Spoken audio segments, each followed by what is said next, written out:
जय हिंद बच्चों। आज की वीडियो में आपको सिखाया जाएगा फैक्टराइजेशन। आज का हमारा टॉपिक है फैक्टराइजेशन।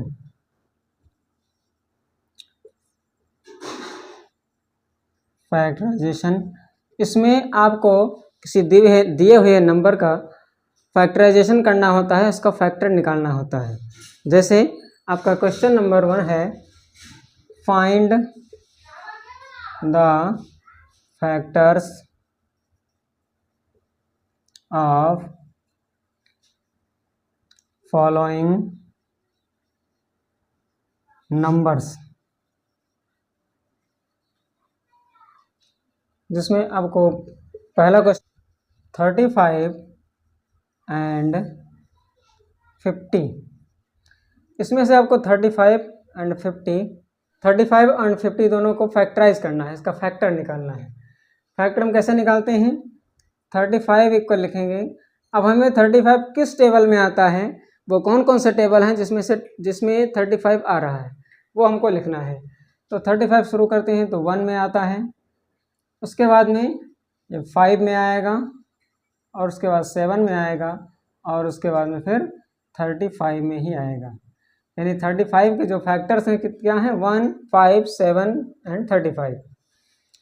अब अगर 50 का फैक्टर निकालना है तो 50 का फैक्टर होगा, यानी 1 में आएगा 50, 2 के टेबल में 50 आएगा, 5 के टेबल में 50 आएगा, 10 के टेबल में 50 आएगा, और उसके बाद में 25 के टेबल में 50 आएगा, और फिर 50 के टेबल में 50 आएगा। यानी कि 50 के जो फैक्टर्स हैं वो हैं 1, 2, 5, 10, 25 एंड 50। तो ये रहा फैक्टर निकालने का मेथड। इसके बाद में अगला क्वेश्चन है, फाइंड द कॉमन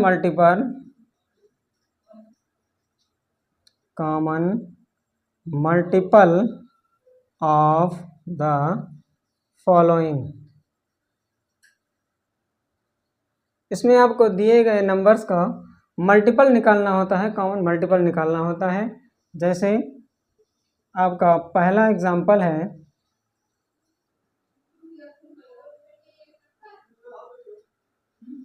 6 एंड 8। अब हम दोनों के मल्टीपल निकालेंगे। तो 6 का मल्टीपल ऑफ 6 इक्वल टू, तो 6 के मल्टीपल लिखेंगे तो 6 हो गया।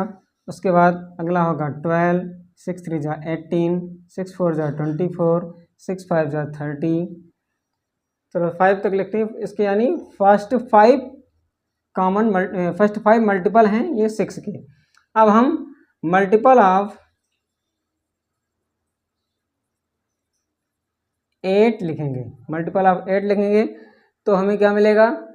8 1 जा 8, 8 2 जा 16, 8 3 जा 24, 8 5 जा 32, 8 4 जा 32 एंड 8 5 जा 40।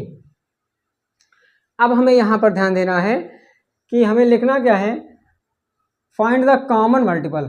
कॉमन मल्टीपल हमें निकालना है, तो यहाँ हम लिखेंगे कॉमन मल्टीपल इक्वल टू, इसमें से जो कॉमन होगा उस मल्टीपल को हम बाहर कर लेंगे। यानी 24 दोनों में कॉमन मल्टीपल है, इसलिए इसका कॉमन मल्टीपल क्या होगा? 24। तो ये रहा फैक्टर और कॉमन मल्टीपल। अगले वीडियो में आपको इसके आगे के टॉपिक में आपको पढ़ाया जाएगा, बताया जाएगा। तो अब मिलते हैं अगले वीडियो में, तब तक के लिए धन्यवाद। जय हिंद।